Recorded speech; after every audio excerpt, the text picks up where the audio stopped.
Hello everyone, welcome to the study concept online classes. Welcome Pallavi, Divya, very good morning. कैसे हैं आप लोग? आवाज आ रही है आप लोगों को मेरी? Are you getting my voice or not? सबसे पहले बता दें आप आवाज आ रही है कि नहीं? Very good morning Divya. चलिए आवाज आ रही है, बहुत बढ़िया. चलिए आज की क्लास चालू करते हैं. जैसे कि मैंने आपको कल बताया था कि इंडियन हिस्ट्री पर हम आज चर्चा करेंगे. यस सर, आ रही है आपकी आवाज. चलिए ठीक है, मेरी आवाज आ रही है आपको, बहुत अच्छी बात है. और बोर्ड दिख रहा है पूरा? बोर्ड में कोई दिक्कत तो नहीं है? जैसा बोर्ड पे लिखा हुआ है कि आज हम हिस्ट्री पर चर्चा करने वाले हैं और हिस्ट्री की आज शुरुआत है, पहली क्लास है. तो आज हिस्ट्री का बेसिक ब्रीफ लेंगे, उसके बाद में हम आगे बढ़ेंगे. ठीक है, चलिए. और आप सब लोग कुछ ना कुछ तो पढ़ के आए होंगे, पक्की बात है. इतिहास में थोड़ा बहुत तो कुछ अध्ययन जरूर किया होगा. चलिए शुरू करते हैं. जैसे कि ऊपर टॉपिक लिखा हुआ है इतिहास. इतिहास या इंग्लिश में इसको बोलते हैं क्या? हिस्ट्री बोलते हैं. ठीक है, तो इतिहास जो शब्द है वो कहां से लिया गया है, और हिस्ट्री जो कि इंग्लिश में बोला जाता है, अंग्रेजी शब्द है, उस शब्द का उपयोग कैसे हुआ, पहले इसके बारे में हम जानते हैं. इतिहास का इतिहास और हिस्ट्री की हिस्ट्री, इसके बारे में जान लेते हैं. इतिहास जो शब्द है, ठीक है, इतिहास जो शब्द है, ठीक है, ये संस्कृत भाषा के 3 शब्दों से लिया गया है. संस्कृत की जो भाषा है, इतिहास जो है संस्कृत की भाषा से लिया गया है, यानी कि संस्कृत का शब्द है इतिहास. एक तो इति जो है वो संस्कृत भाषा का एक छोटा सा शब्द है जिसका मतलब होता है ऐसा ही. इति का मतलब होता है ऐसा ही, और हा का मतलब होता है निश्चित रूप से. क्या होता है? निश्चित रूप से.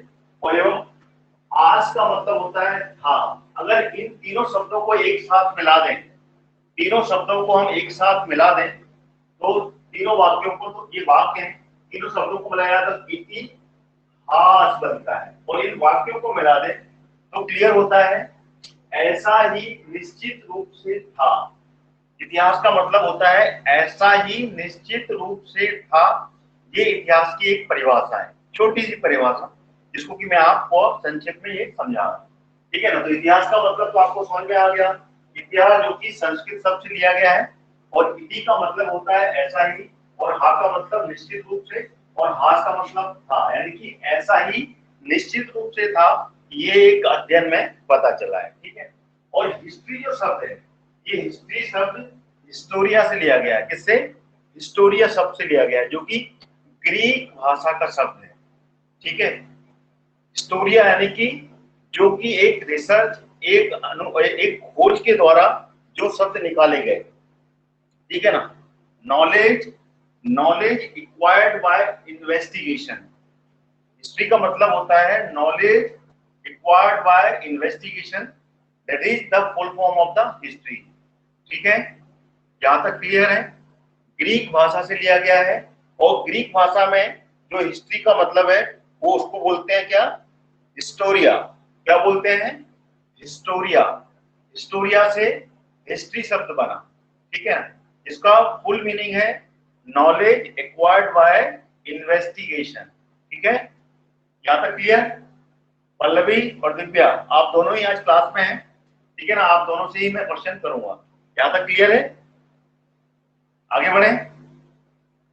चलिए अब चलते हैं, इतिहास के बारे में आगे बढ़ते हैं.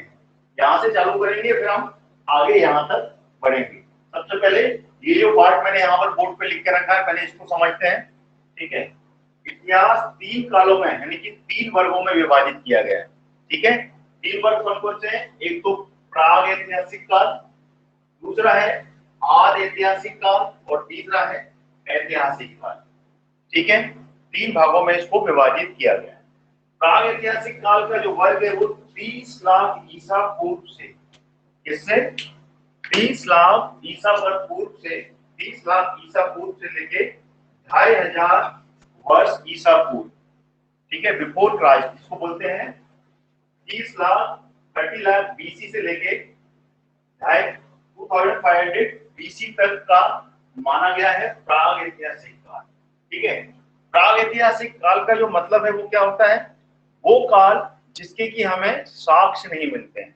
क्या नहीं मिलते हैं? जिसके हमें साक्ष्य नहीं मिलता है उसको बोलते हैं प्राग ऐतिहासिक काल। ठीक है ना, जिसके कोई साक्ष्य नहीं है वो प्राग ऐतिहासिक काल कहलाता है।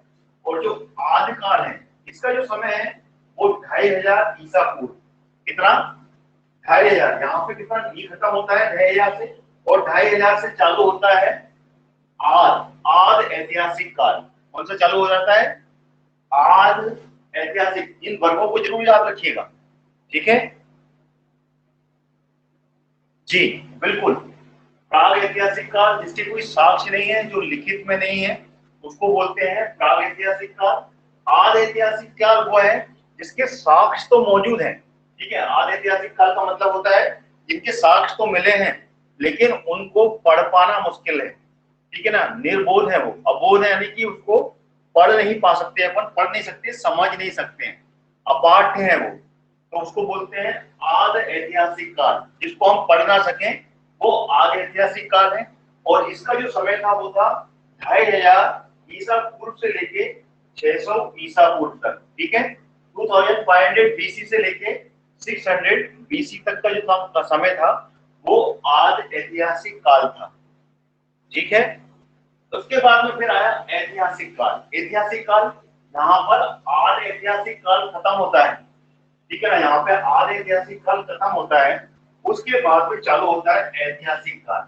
एक ऐसा काल जिसके बारे में पूरे साक्ष्य मौजूद है, यानी कि 600 बीसी से लेके अब तक का जो काल है, अभी तक का जो कल तक बीता, जो कि हर समय बीत रहा है, उसको इतिहास बोलते हैं। ठीक है ना, तो जिस काल के अपने पास में साक्ष्य मौजूद है, जिसके सारे एविडेंस मौजूद हैं, उसको बोलते हैं ऐतिहासिक काल।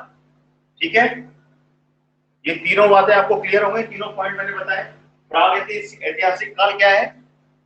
प्राग ऐतिहासिक काल के बारे में मैंने बताया ना, 30 लाख बीसी से लेके 2500 बीसी तक आद ऐतिहासिक काल जिसके कोई साक्ष्य नहीं मिलते हैं।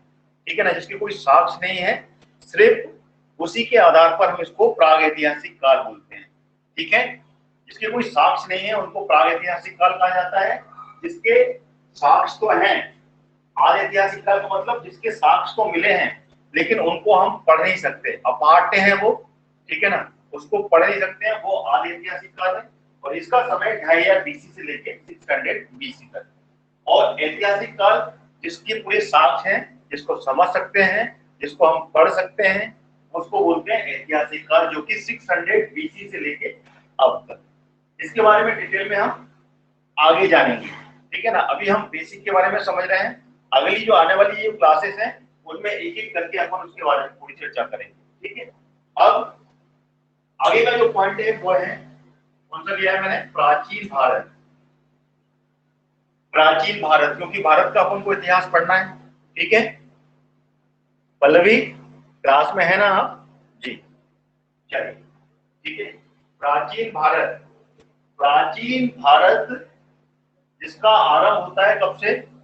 इसका जो इतिहास है आरंभ से मतलब जब से इतिहास है, प्राग ऐतिहासिक काल से लेके 647 ईस्वी तक। ठीक है ना, 647 ईस्वी तक का जो भारत है उसको बोलते हैं प्राचीन भारत का इतिहास। क्या बोलते हैं उसको? प्राचीन भारत का इतिहास। उसके बाद में अगला जो काल है भारत का वो है मध्यकालीन भारत। कौन सा? मध्यकालीन भारत। इसका जो समय है, मध्यकालीन भारत का समय है वो है 647 ईस्वी से लेके 1757 तक। ठीक है, 647 से लेके 647 ईस्वी से लेके 1757 तक का जो इतिहास है उसको मध्यकालीन भारत का इतिहास बोलते हैं। ठीक है, इनको पूरा विभाजित किया गया है, इसको अपन को ऐसे ही याद करना है। ठीक है। प्राचीन भारत का इतिहास जो कि आरंभ से लेके 647 ईस्वी तक है, ठीक है। और मध्यकालीन भारत का इतिहास जो कि 647 से लेके 1757 ईस्वी तक, ठीक है। आधुनिक भारत का इतिहास जब अंग्रेज आ गए थे, अंग्रेजों ने अपने हाथ में पूरा का पूरा भारत ले लिया था। कब हुआ था ये? प्लासी की लड़ाई के बाद। प्लासी की लड़ाई कब हुई थी? 1757 में, याद रखिएगा। प्लासी के युद्ध के बाद में यहाँ पर कब्जे में ले लिया था। देन उसके बाद में वो आधुनिक भारत के बारे में इसमें जानकारी मिलती है। जब भारत का आधुनिकीकरण चालू हुआ, अंग्रेज आए, अंग्रेजों ने यहाँ पर अपना कारोबार बढ़ाया, ठीक है ना, उद्योग स्थापित किए। उसके बाद का जो इतिहास बनता है वो आधुनिक भारत का इतिहास कहलाता है, ठीक है।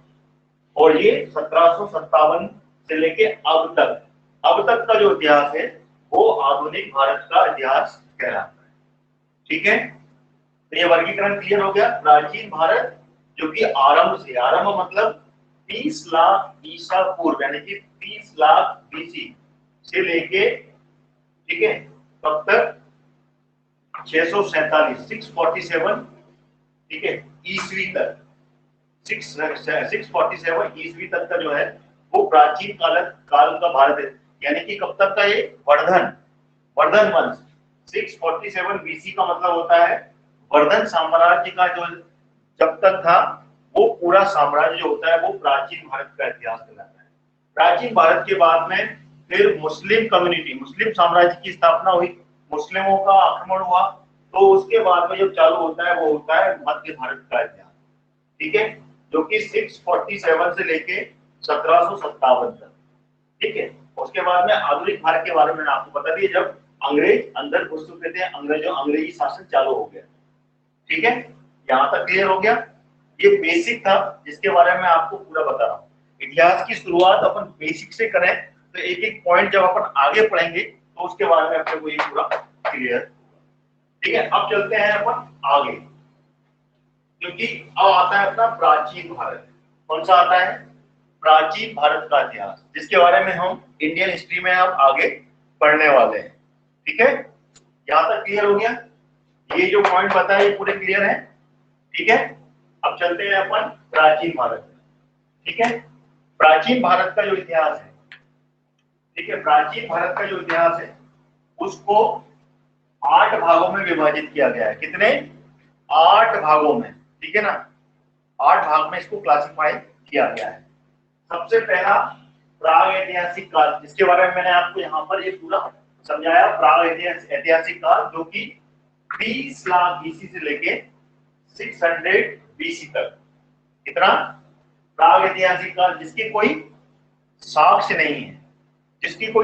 नहीं है, उस प्राग ऐतिहासिक काल में ही सारे काल आते हैं। पाषाण काल, ठीक है ना, पाषाण काल के बाद में मध्य पाषाण काल, ठीक है, उसके बाद में ताम्र पाषाण काल।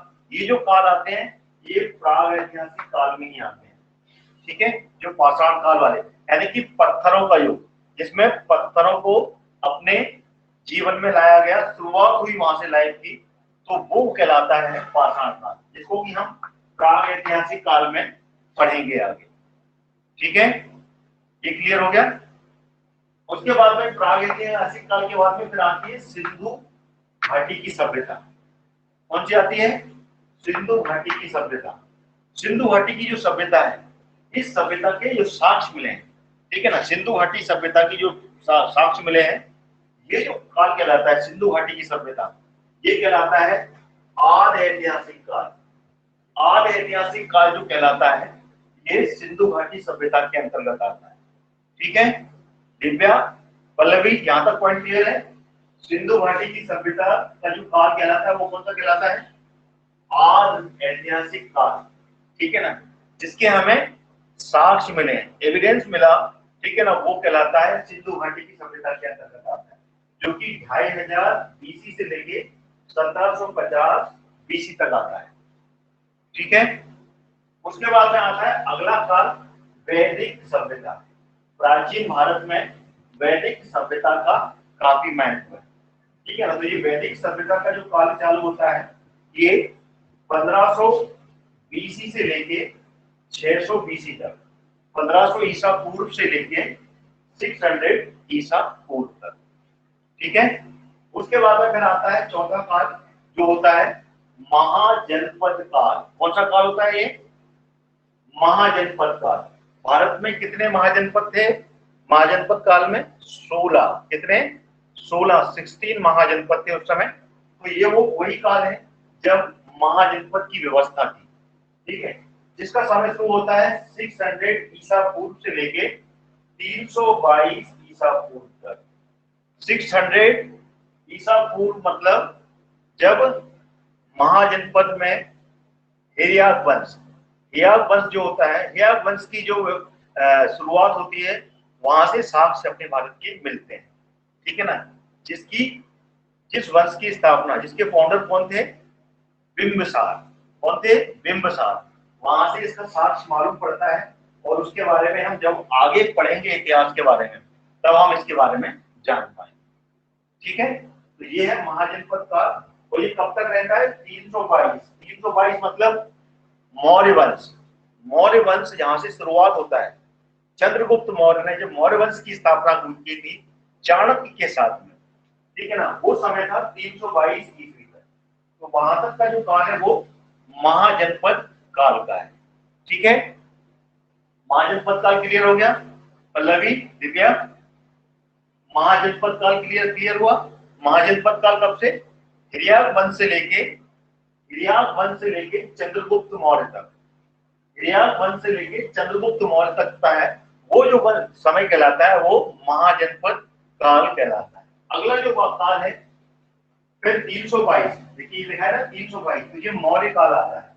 मौर्य काल यानी कि जब धनानंद जो कि नंद वंश का आखिरी शासक रहा, ठीक है ना, जो महाजनपद काल का था, ठीक है ना, उसको सत्ता से हटा के, गद्दी से हटाकर चंद्रगुप्त मौर्य ने मौर्य वंश की स्थापना की।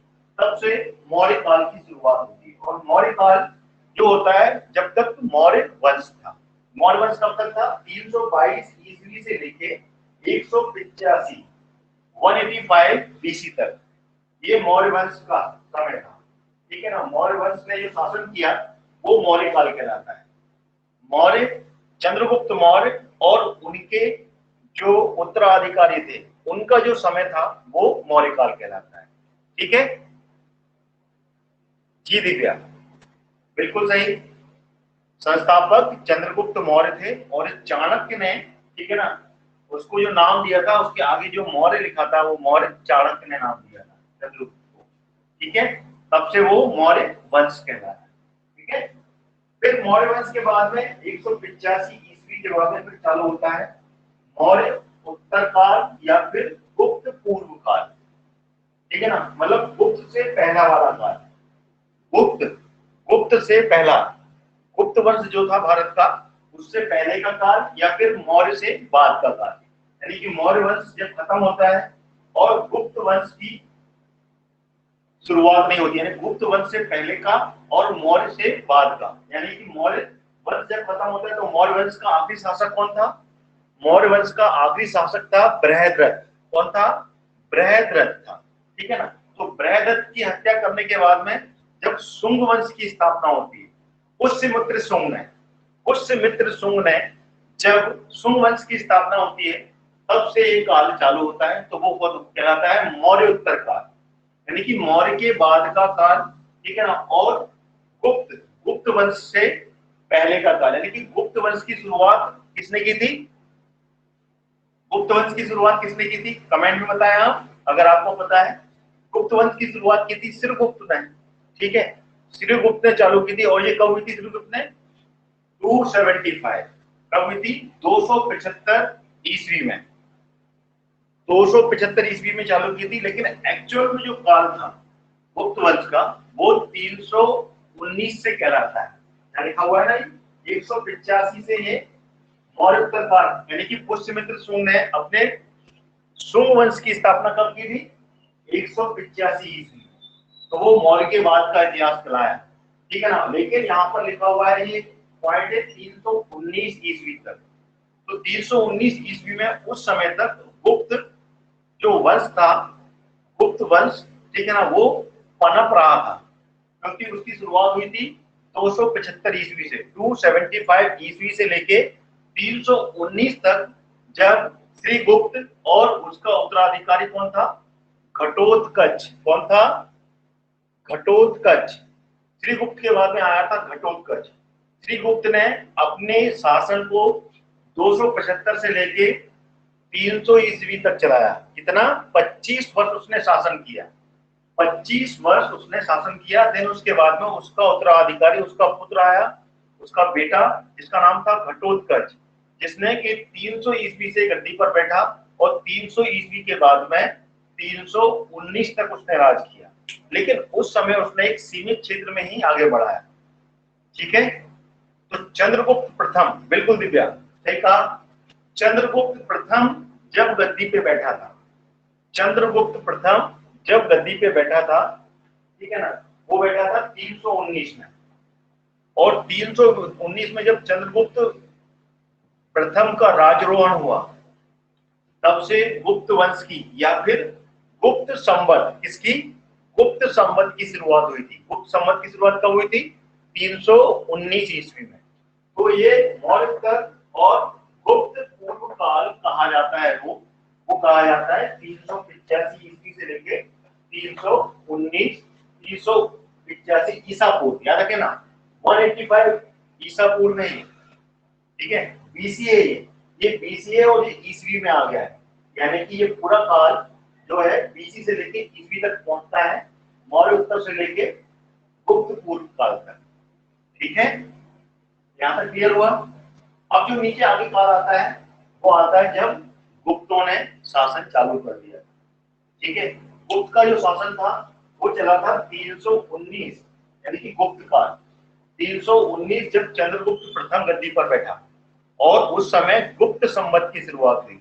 ये किसी कोने में अपनी कॉपी की किताब में, कॉपी में नोट्स बना लीजिएगा। गुप्त संवत की शुरुआत जो हुई थी वो 319 ईस्वी में हुई थी। ठीक है, 319 में गुप्त संवत की शुरुआत, जब चंद्रगुप्त प्रथम का राजरोहण किया गया था, तब गुप्त संवत की शुरुआत हुई थी। फिर हम आगे और पढ़ेंगे, जब हम इतिहास को और आगे बढ़ाएंगे तब अपन इसके बारे में पूरा क्लियर करेंगे। ठीक है, और ये चला था शासन 550 ईस्वी तक, मतलब 319 से गुप्त संवत की शुरुआत हुई और 550 ईस्वी तक ये गुप्त काल कहलाता है। ठीक है, क्या कहलाता है ये, गुप्त काल कहलाता है।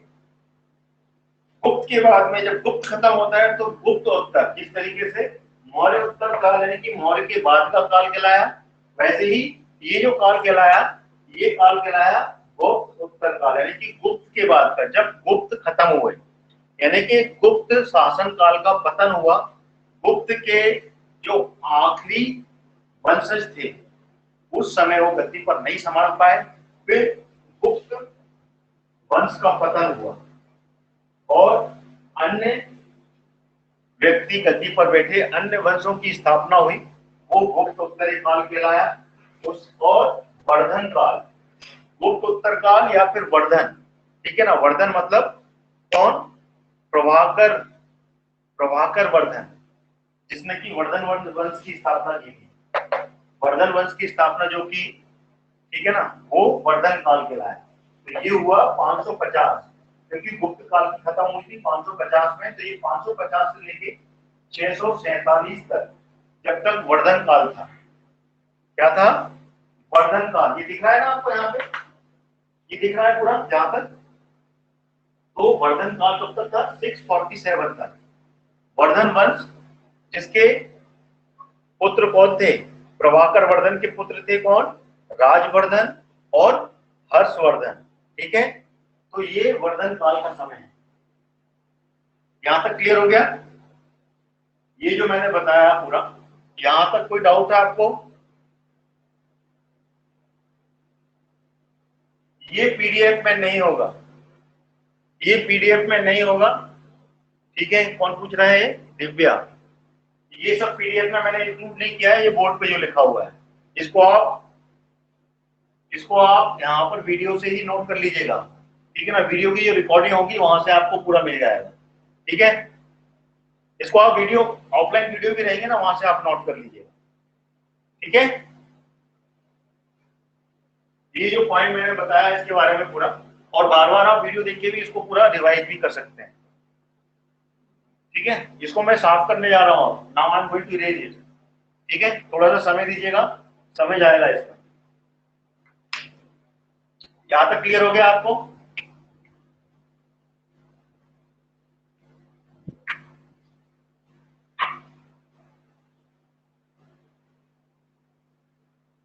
चलिए एक पार्ट में साफ करूंगा और यहां से फिर अपन आगे बढ़ेंगे।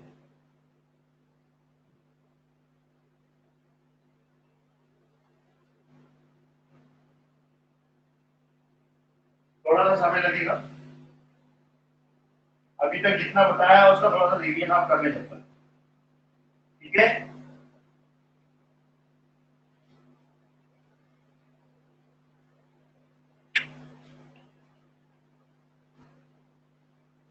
और कहीं पे भी कोई भी डाउट हो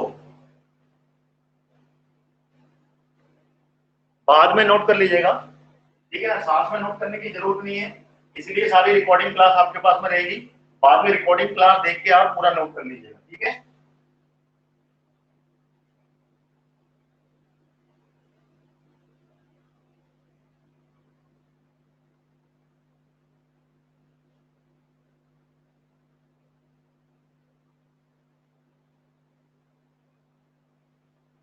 मार्कर थोड़े से हार्ड वाले आ गए इसलिए साफ करने में थोड़ी दिक्कत होती है, परमानेंट जा रहे हैं। थोड़ा सा समय लगेगा बस। फिर हम आगे पढ़ेंगे पाषाण काल के बारे में। किसके बारे में पढ़ेंगे? प्रेग ऐतिहासिक काल, इसके बारे में हम आगे बढ़ेंगे और इसके बारे में पूरी जानकारी देंगे। ठीक है, और उसमें जो आता है वो क्या आता है? प्रेग ऐतिहासिक काल में जो मैंने आपको बताया था पाषाण काल, कौन सा आता है? पाषाण काल आता है। और पाषाण काल को भी 3 भागों में विभाजित किया गया है। ठीक है, पूर्व पाषाण काल, मध्य पाषाण काल और ताम्र पाषाण काल। इसको कि नव पाषाण काल भी कहा जाता है।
चलिए अब अपन आगे बढ़ते हैं इससे। ठीक है, और अब पढ़ेंगे अपन किसके बारे में? प्राग ऐतिहासिक काल के बारे में। ठीक है, ये क्लियर हो गया आपको? चलिए 2 मिनट।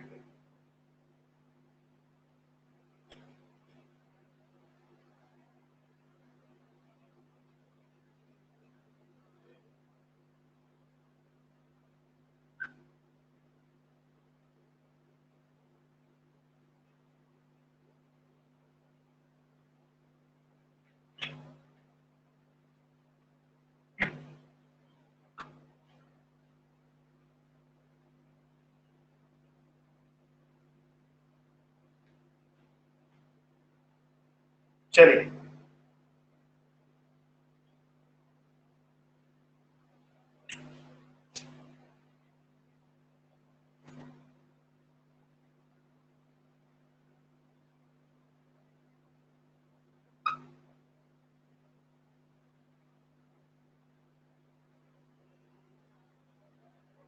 पाषाण काल। ठीक है, अब अपन जाते हैं प्रेग ऐतिहासिक काल में, जिसके बारे में मैंने आपको पूरा बताया ना। प्रेग ऐतिहासिक काल, प्रागैतिहासिक काल वो काल जिसके कि हमें साक्ष्य नहीं मिलते हैं, ठीक है ना, जिनको कि दो भागों में विभाजित किया गया, एक प्रागैतिहासिक काल और एक आदिऐतिहासिक काल, ठीक है। तो प्रागैतिहासिक काल के अंतर्गत में जो आता है वो आता है पाषाण काल। कौन सा काल आता है? पाषाण काल आता है, ठीक है। तो पाषाण काल को भी तीन भागों में विभाजित किया गया, ठीक है। पाषाण काल, ठीक है ना, पाषाण का मतलब क्या होता है? पाषाण मतलब पत्थर, पत्थरों का काल, जो कि मैं आपको पहले ही बता चुका हूं। प्रागैतिहासिक काल को मैंने आपको समझाया था। पाषाण काल मतलब पत्थरों का काल, पत्थरों से पर ही मानवों ने अपना जीव, उस समय के मानवों ने जो जब मानव का विकास हुआ, मानव की उत्पत्ति हुई और जैसे जैसे आगे बढ़ा तो उस समय जो सामने आया उस पर उसने अपना जीवन गुजारा। तो पाषाण काल वो काल कहलाता है जिसमें कि पत्थरों का युग था, पत्थरों के साथ में जीवन गुजारा और पत्थरों की गुफाओं में ही रहकर उन्होंने अपना समय गुजारा, तो वो कहलाता है पाषाण काल, ठीक है ना। तो उसके बारे में हम आगे क्रमबद्ध तरीके से जानेंगे, ठीक है जी। पाषाण काल तीन भाग में विभाजित है, बिल्कुल सही है, ठीक है ना। वो तीनों भागों को मैं यहाँ पर अभी एक के बाद में एक लिखूंगा, ठीक है, ठीक है ना। वो तीन भाग कौन कौन से हैं? ठीक है, पूरा पाषाण काल, कौन सा? पूरा पाषाण काल, इनको याद कर लीजिएगा। इसकी आपको पीडीएफ नोट्स मिलेंगे, ठीक है ना, ये आपके पीडीएफ में मिल रहे हैं, इसको ज्यादा नोट करने की जरूरत नहीं, you will get all in the PDF section. जो मैं पाषाण काल के बारे में आपको पढ़ा रहा हूँ ये आपको पीडीएफ में मिल जाएंगे, ठीक है। और अगला जो है वो है मध्य पाषाण काल, ठीक है, मध्य पाषाण काल, ठीक है। और तीसरा जो था, तीसरा काल कौन सा आता है पाषाण काल में? नव पाषाण काल, नव पाषाण काल, ठीक है। या फिर इसको ताम्र पाषाण काल भी बोलते हैं। क्या बोलते हैं इसको? ताम्र पाषाण काल,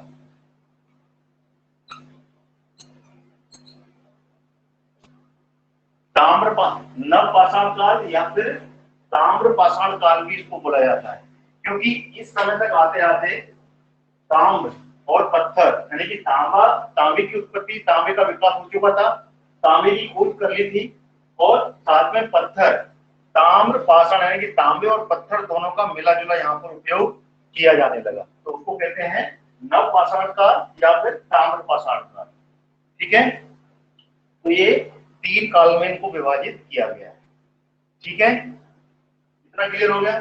चलिए अब इनको अपन वर्गीकृत करते हैं कि जो पूरा पाषाण काल था वो कब से लेके कब तक रहा, उसके बाद में फिर आया मध्य पाषाण काल, उसके बाद में फिर ताम्र पाषाण काल।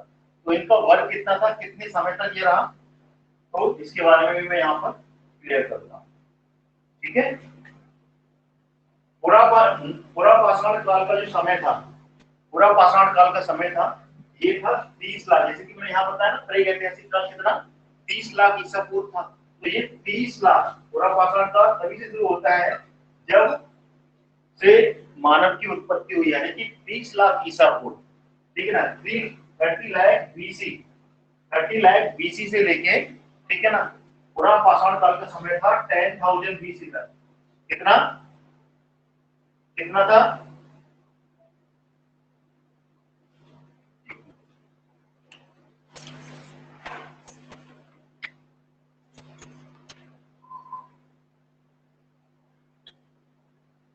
10,000 बीसी तक पूरा पाषाण का समय तो जो था वो 30 लाख बीसी से लेके 10,000 बीसी तक रहा, ठीक है। और मध्य पाषाण काल का समय जो था वो रहा 9,000 बीसी से लेके 9,000 बीसी से लेके 4,000 बीसी तक रहा, ठीक है। पूरा पाषाण काल 30 लाख बीसी से लेके 10,000 बीसी तक, मध्य पाषाण काल 9,000 बीसी से लेके 4,000 बीसी तक, उसके बाद में फिर नव पाषाण काल आया जिसका समय था 7,000 बीसी से लेके 1,000 बीसी तक रहा, ठीक है। ये नव पाषाण काल का समय, ठीक है, यहाँ तक आगे बढ़ गया। तो ये मैंने काल के बारे में आपको यहाँ पर जानकारी दे दी। अब अपन आगे बढ़ते हैं, एक एक करके क्रमबद्ध तरीके से एक एक के बारे में जानेंगे अब अपन, ठीक है ना। पूरा पाषाण काल के जीवन विकास के बारे में और उसके साक्ष्य कहाँ कहाँ पर मिले हैं, और उस समय के जो मानव थे वो अपने जीवन को कैसे जीते थे, ठीक है ना। कौन कौन से क्षेत्र में अपनी गुफाएं बनाकर और उनका जीवन का आधार क्या था, इसके बारे में हम जानेंगे। ठीक है, तो यहाँ तक क्लियर हो गया। चलिए अब अपन चलते हैं, कौन सा अगला पॉइंट है, पूरा पाषाण काल। ठीक है, अगली हेडिंग है पूरा पाषाण काल। ठीक है, इसके बारे में जानेंगे। पूरा पाषाण काल के बारे में अगर इतिहास के बारे में जाना जाए तो इसकी शुरुआत जो की थी वो किसने की थी, इसके खोजकर्ता कौन थे, इसके खोजकर्ता थे रॉबर्ट ब्रूस फुट। ठीक है ना, पूरा पाषाण काल की खोजकर्ता शुरुआत जो की थी वो की थी किसने, मैं यहाँ नाम लिख रहा हूँ, याद कर लीजिएगा, वैसे आपको नोट्स में भी मिल जाएगा। ठीक है ना, कौन थे, रॉबर्ट ब्रूस फुट को जाता है, रॉबर्ट ब्रूस फुट को जाता है पूरा पाषाण खोज का। ठीक है ना, इसकी खोजकर्ता का जो श्रेय जाता है वो रॉबर्ट ब्रूस फुट को जाता है। ठीक है, और इतिहास के जनक किसको कहा जाता है, इतिहास का जो जनक है वो कौन है, वो है हेरोडोटस। कौन है, हेरोडोटस, जो कि इतिहास का जनक कहलाते हैं। ठीक है ना, जिन्होंने की इतिहास के ऊपर सबसे पहली किताब उन्हीं ने लिखी थी। ठीक है ना, हेरोडोटस ने। ठीक है, इसके बारे में एक छोटा सा भी मेरे को इसका पीडीएफ में नहीं मिलेगा, मैंने आपको बता दिया, इसको याद कर लीजिएगा। हेरोडोटस को जो कहा जाता है वो इतिहास का जनक कहा जाता है। ठीक है, इसको, हेरोडोटस को। क्लियर है, ठीक है। और ये जो इन्होंने किताब लिखी थी, ये लिखी थी 430 ईस्वी में। ठीक है ना, 430 बीसी में, बिफोर क्राइस्ट। ठीक है, हेरोडोटस। ठीक है ना, हेरोडोटस को दिया जाता है, और 430 बीसी में, यहाँ लिख देता हूं मैं। ठीक है, एक बार हो जाएगा।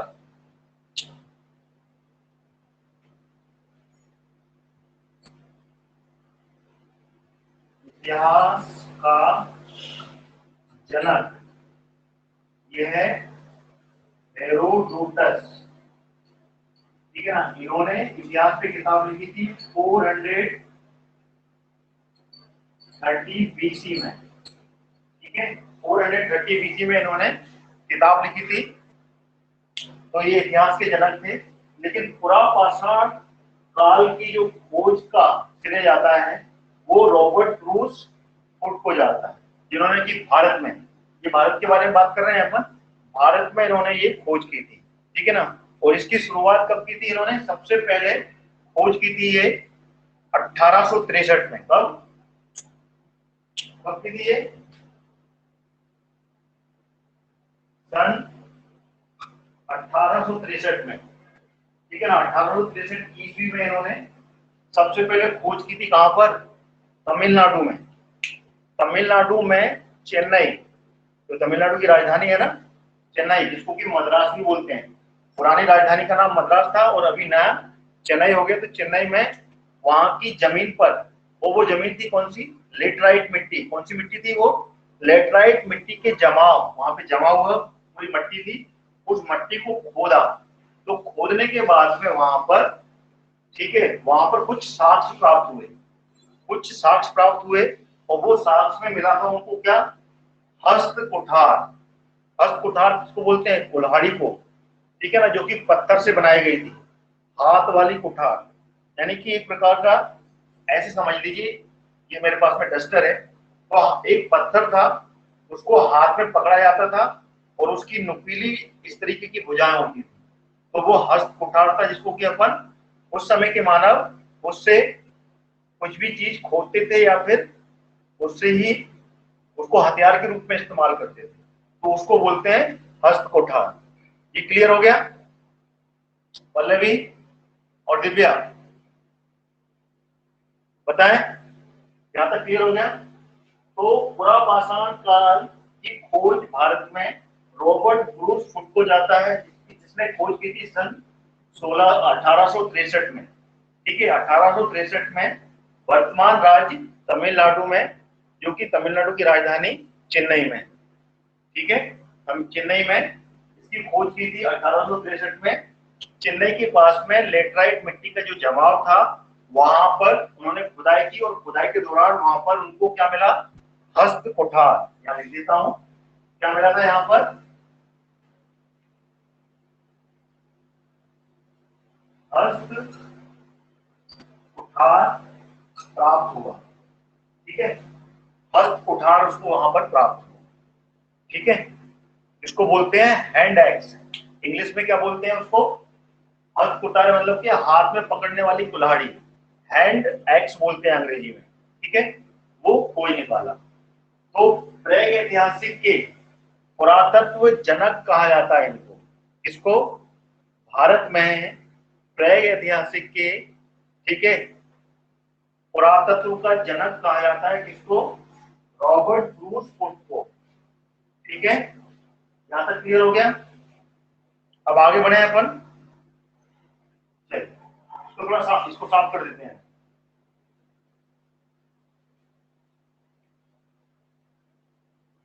अब देखो, इतिहास को तो मैं लिख लिख कर ही बताऊंगा, ठीक है ना, एक बार में समझा नहीं सकता मैं, इसलिए थोड़ा सा समय आपको राइटिंग में भी देना पड़ेगा।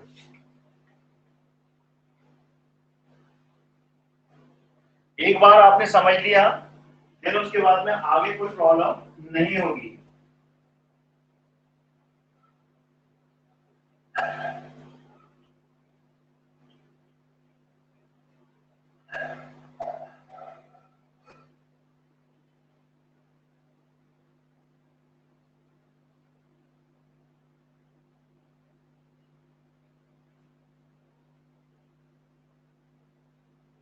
इसको नहीं भी लिखेंगे तो चलेगा, ठीक है, क्योंकि इसका आपको पीडीएफ नोट मिल जाएंगे। इसके पिछले वाले पीडीएफ नोट्स आपने डाउनलोड कर लिए थे, जो ज्योग्राफी के मैंने डाले थे। ज्योग्राफी के पीडीएफ नोट डाउनलोड कर लिए थे आप लोगों ने?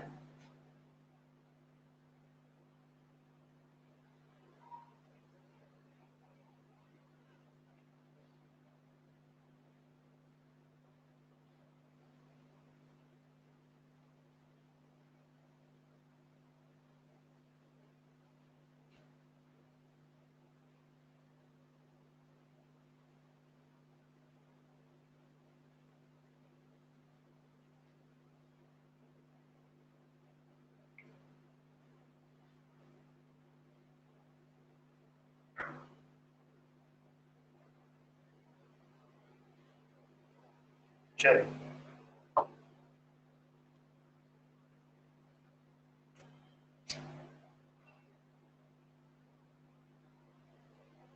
पूरा पाषाण काल के बारे में पढ़ रहे हैं अपन, ठीक है।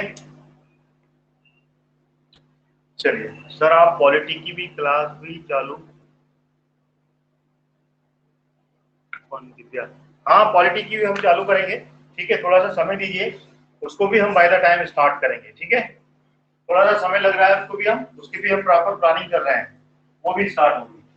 ये पूरा पाषाण काल के बारे में हम आगे अब बढ़ते हैं, ठीक है। उसके बाद में अगली जो खोज हुई पूरा पाषाण काल की भारत में जो अगली खोज हुई थी, वो हुई थी कब? ठीक है, अगली खोज, अगली जो खोज हुई थी वो हुई थी कब? कब हुई थी अगली खोज? 1982 में। 1982 ईस्वी में, ठीक है, जो पूरा पूरा पाषाण काल से संबंधित थी, ठीक है ना। जिसकी खोज किसने की थी? किसने की थी इसकी खोज? अरुण सोनकनिया, ठीक है, किसने की थी? अरुण सोनकिया ने की थी।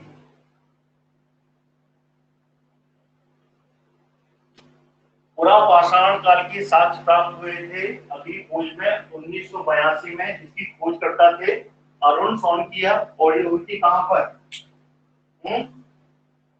कहां हुई थी ये? नर्मदा घाटी। कहां हुई थी ये? नर्मदा घाटी पर हुई थी। नर्मदा घाटी में कहां पर? हथनोरा। कहां पर थी ये? नर्मदा घाटी के हथनोरा में, जिसके बारे में आपने शायद पढ़ा भी होगा। हथनोरा में क्या पढ़ा था? यहाँ पर मानव कंकाल की एक बहुत बड़ी खोपड़ी मिली। यहाँ पर क्या मिली? यहाँ पर मानव कंकाल की एक खोपड़ी। ठीक है, मानव कंकाल प्राप्त हुआ। मानव कंकाल की क्या? खोपड़ी। खोपड़ी प्राप्त हुई थी कहां पर? हथनोरा में। हथनोरा, ठीक है, हथनोरा में मानव कंकाल की खोपड़ी प्राप्त हुई। ठीक है, इसके बारे में आपने शायद किताब में पढ़ा भी होगा पहले। ये बहुत ही इंपॉर्टेंट है, कई बार क्वेश्चन बनते हैं इसके कि मानव कंकाल की खोपड़ी कहाँ प्राप्त हुई थी, तो ये हथनोरा। ठीक है ना, कई बुक्स में हथनोरा होशंगाबाद जिले में बताया गया है, और कई बुक्स में ये हथनोरा सीहोर जिले में बताया गया है। ठीक है, इसलिए कंफ्यूजन नहीं होना है। ठीक है ना, अगर कहीं पे आपको ऐसा ऑप्शन दिखता है तो एक ही ऑप्शन आएगा। ठीक है, तो मैक्सिमम जगह पे सीहोर का ही विकल्प बनता है, इसलिए उसको आप फॉलो कीजिए। ठीक है, हथनोरा नर्मदा घाटी, वहां पर अगली मानवपुरा पाषाण काल की खोज 1982 में अरुण सोनकनिया ने की। ठीक है, और ये एक महत्वपूर्ण, एक बहुत ही इंपॉर्टेंट उपलब्धि थी पुराव पाषाण की काल की, जो कि इससे बड़ा अभी तक कोई भी खोपड़ी का कंकाल नहीं प्राप्त हुआ है। ठीक है, और ये जो खोपड़ी का कंकाल था, ठीक है ना, ये मानव जीवाश्म की जो प्राप्ति हुई, क्योंकि ये क्या था? मानव जीवाश्म, मानव जीवाश्म था। मानव जीवाश्म ये कौन से ग्रुप का था? मानव जीवाश्म ये था, कौन सा ग्रुप था ये? होमो इरेक्टस। कौन सा था ये? होमो, ठीक है, इरेक्टस। होमो इरेक्टस ग्रुप का था ये। ठीक है, होमो इरेक्टस ग्रुप, ये याद रखिएगा। मानव जीवाश्म जो प्राप्त हुआ था हथनोरा में, ये मानव खोपड़ी का ये होमो इरेक्टस का यहाँ पर प्राप्त हुआ था। और ये कितने वर्ष पूरा पुराना कहलाता है? होमो इरेक्टस। ठीक है ना,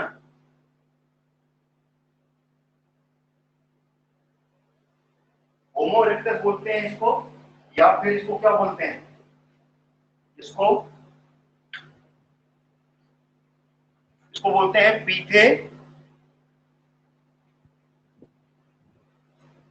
पिथेकैम्प्रोथेस ट्रोपोस। ठीक है, इस नाम से भी जानते हैं। और ये इनका जो एज है, ये 30 लाख से लेके, ये मानव खोपड़ी का जो कंकाल है, ये 30 लाख बीसी से लेके 1 लाख, ठीक है, कितने? 1 लाख बीसी तक का पुराना माना जाता है। ठीक है, कितना? 30 लाख से लेके 1 लाख बीसी तक के पुराना इस मानव खोपड़ी कंकाल को माना जाता है। क्लियर हो गया? अब आगे बढ़े इससे। पुरा पाषाण काल, अगली खोज सोनकनिया ने 1982 में की थी। बहुत ही महत्वपूर्ण खोज थी ये।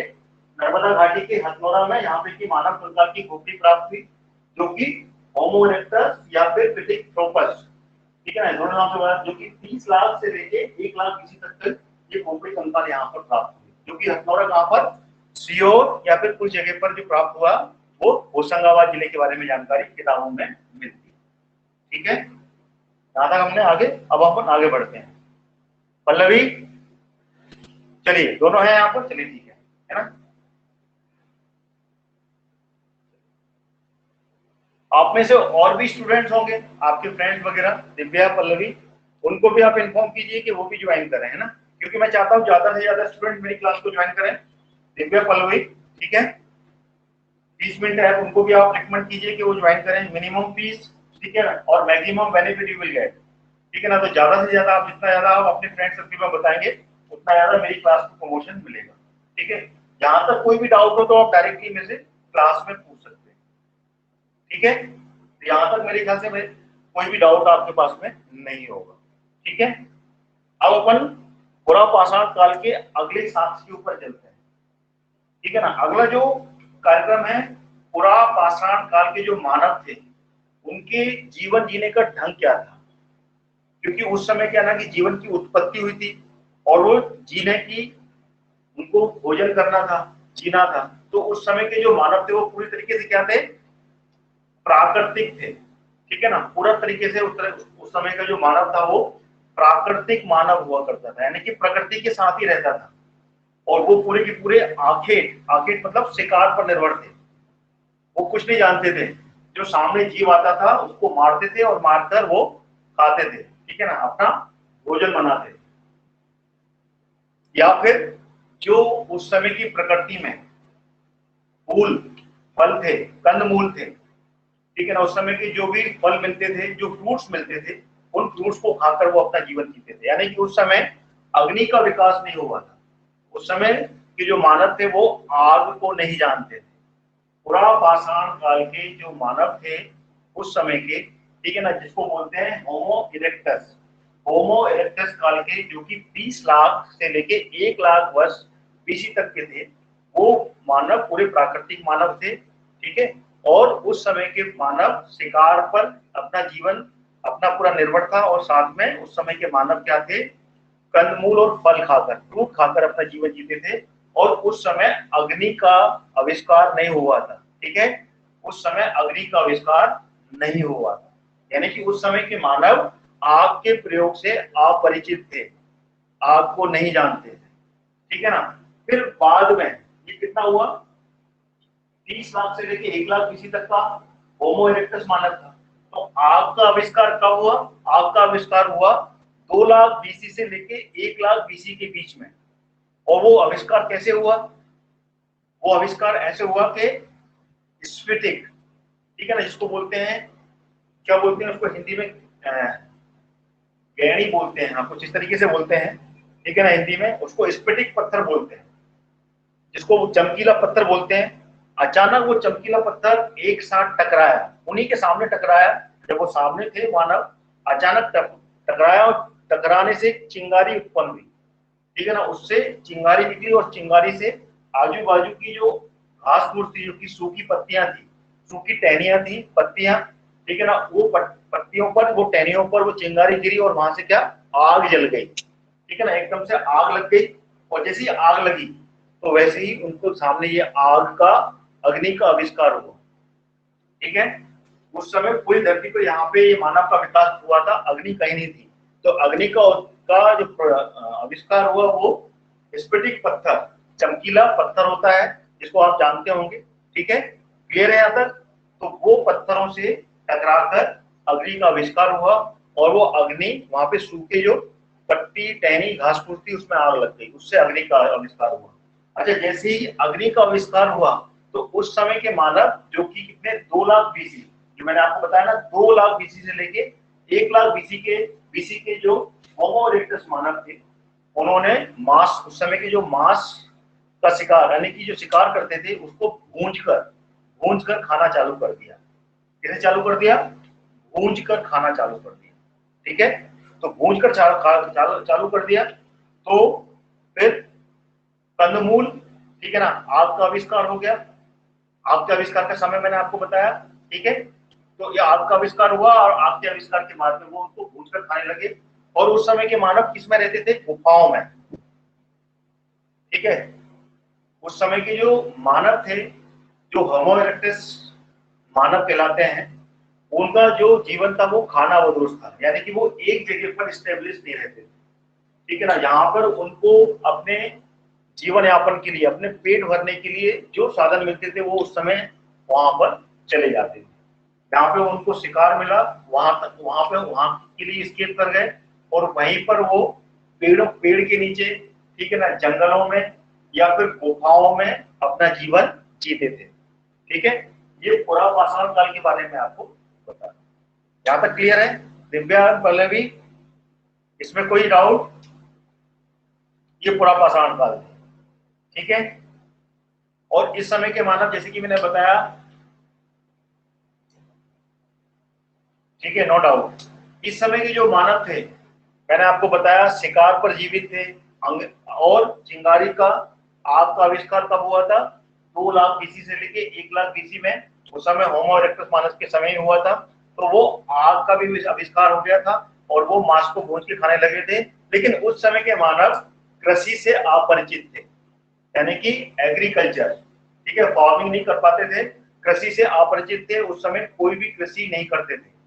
पूरा पाषाण काल के जो मानव थे वो कृषि से अपरिचित थे, ठीक है ना, ना कृषि करते थे और ना ही उस समय के मानव किसी बर्तन, कोई भी बर्तन नहीं थे उस समय, कोई भी पोट्री नहीं हुआ करती थी, ठीक है ना। उसी समय सामने ही किसी भी शिकार को पकड़ते थे, उसको उसको उस समय के जो हस्त कुठार, ठीक है ना, जो हस्त कुठार या जो हाथ की हैंड एक्स थी, उसी से उसको उसका शिकार किया। उस समय कच्चा खाया, फिर अग्नि का आविष्कार हुआ तो भूनकर खाने लगे। उस समय के जो कंदमूल थे उसी समय तोड़ते थे और उस समय उसका, ठीक है ना, आहार बनाते थे। तो ये थे पूरा पाषाण काल के लोग, ठीक है ना, जो कि समय था कितना? 30 लाख बीसी से लेके 2000 बीसी के बीच में, ठीक है ना। और उस समय के जो मानव थे वो 1 लाख बीसी तक था, 20 बीसी तक का था, ठीक है। ये क्लियर हो गया? चलिए अब चलते हैं आगे की जानकारी। पूरा पाषाण काल के लोग जो थे, ठीक है ना, इसको मैं वर्बली बताऊंगा, ठीक है ना, एक प्रकार से एक कहानी के रूप में बताऊंगा तो आपको पूरा अच्छे से याद भी हो जाएगा। पूरा पाषाण काल के लोग उस समय के जो थे वो अंतिम संस्कार से अपरिचित थे। जो कि आज के समय के लोग क्या होते हैं, अगर कोई भी व्यक्ति जिसकी डेथ हो जाती है, जिसकी मृत्यु हो जाती है, जो मर जाता है, ठीक है ना, उसका पूरा अंतिम संस्कार करते हैं। अगर वो मुस्लिम संस्कृति के होते हैं तो उसको दफनाते हैं, हिंदू संस्कृति के होते हैं तो उसको पूरी तरीके से अग्निदाह किया जाता है, या फिर क्रिश्चियन समुदाय के होते हैं तो उसको भी ग्रेविंग की जाती है। तो उस समय के जो मानव थे पूरा पाषाण काल के, वो, ठीक है ना, किसी भी अंतिम संस्कार से अपरिचित थे। तो वो क्या करते थे उस समय के पूरा पाषाण के काल के लोग, ठीक है ना, कोई भी व्यक्ति अगर मर जाता था तो उसको, उसकी बॉडी को खुले में छोड़ देते थे और आगे चले जाते थे। खुले में छोड़ते थे तो उस समय के मानव का जो शरीर था उसको उस समय के जो पक्षी थे, पशु पक्षी थे, ठीक है ना, जो वो उसको खा जाते थे, ठीक है। तो ये पूरा पाषाण काल का एक जीवन काल था जो कि मैंने आपको अभी पूरा समझाया। यहाँ तक कोई कोई भी डाउट?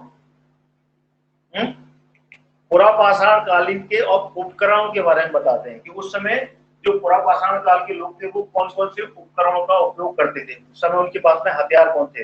पूरा पाषाण काल यानी कि पूरे के पूरे जो हथियार थे वो पत्थरों से बनाए गए थे, ठीक है, पत्थरों से बनाए गए थे। तो पत्थरों में से मैं अभी वर्बली बताऊंगा, कल इसका रिवीजन करेंगे क्योंकि ऑलमोस्ट 1 घंटा अपना होने वाला है, ठीक है, 1 घंटा पूरा होने वाला है। तो पूरा पाषाण काल के पत्थरों को 3 भागों में विभाजित किया गया है, ठीक है।